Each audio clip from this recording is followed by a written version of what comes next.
রাজশাহী বিভাগের ৩৯টি আসনে জামানত হারিয়েছেন ১৩৬ জন। এর মধ্যে সবচেয়ে বেশি প্রার্থী সিরাজগঞ্জ জেলায় আর সবচেয়ে কম জয়পুরহাটে। বিশ্লেষকরা বলছেন, জনপ্রিয়তার অভাবেই এমন করুণ দশা তাদের।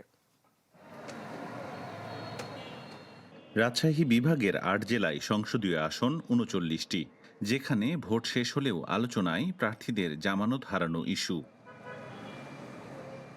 গণ অধিকার পরিষদ, এবি পার্টি, নাগরিক ঐক্য, নাগরিক পার্টি, লেবার পার্টি, জাতীয় পার্টি, ইসলামী আন্দোলন, এমনকি স্বতন্ত্র মিলিয়ে জামানত বাজেয়াপ্ত হয়েছে ১৩৬ জনের।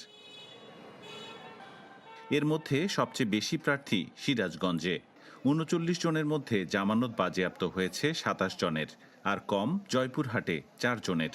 এছাড়া রাজশাহীতে ২০, বগুড়ায় ২০, নওগাঁয় ২০, নাটোরে ১৮, পাবনায় ১৭ ও চাঁপাইনবাবগঞ্জে জামানত হারিয়েছেন ১০ প্রার্থী। জামানত হারানোদের কেউ কেউ বলছেন, শুধুমাত্র নির্বাচনকে অংশগ্রহণমূলক করতেই প্রার্থী হয়েছিলেন। রেইনবো অলরাউন্ডার এক্সটেরিয়র পেইন্ট, বাড়ির বাহিরের দেয়ালের সুরক্ষা নিয়ে থাকুন নিশ্চিন্ত, সাথে পাচ্ছেন ১০ বছরের ওয়ারেন্টি। জোটের শরিক হয়ে প্রতারণার শিকার হয়েছেন বলেও দাবি করেন অনেকে। প্রচারণা চালানোর জন্য যেরকম লোকবলের দরকার সেই লোকবল আমি সংগ্রহ করতে পারিনি। প্ররোচনা বা কারো কিছুতেই নয়, এটা সম্পূর্ণ আমার এবং আমার দলের ব্যর্থতা। এইখানে সাধারণ কিছু মানুষ যারা একদমই মনে করে যে ইয়াং জেনারেশনকে বাংলাদেশের জন্য দরকার, আগামী প্রজন্মের জন্য দরকার, তারাই আমাদেরকে ভোট দিয়েছে। বিশ্লেষকরা বলছেন, পরাজয় নিশ্চিত জেনেও ভোটের মাঠে প্রতিদ্বন্দ্বিতা করেন অনেকে। এতে নির্বাচনের সৌন্দর্য নষ্ট হয়।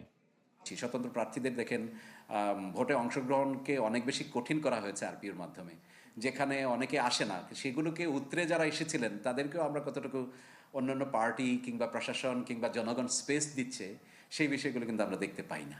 তাদের ভোটের অবস্থা কি হবে এটা তারা কিন্তু জেনেও তারা দাঁড়ায়। অনেকের একটা নেশা আছে ভোট করবে, সেইভাবেও সে দাঁড়ায়।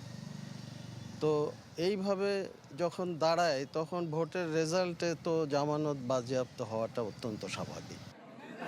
রাজশাহী বিভাগের ৩৯টি আসনে জয়ীদের মধ্যে বিএনপি পেয়েছে ২৮টি ও জামায়াত পেয়েছে ১১টি আসন। আবরার শাইর, চ্যানেল 24, রাজশাহী।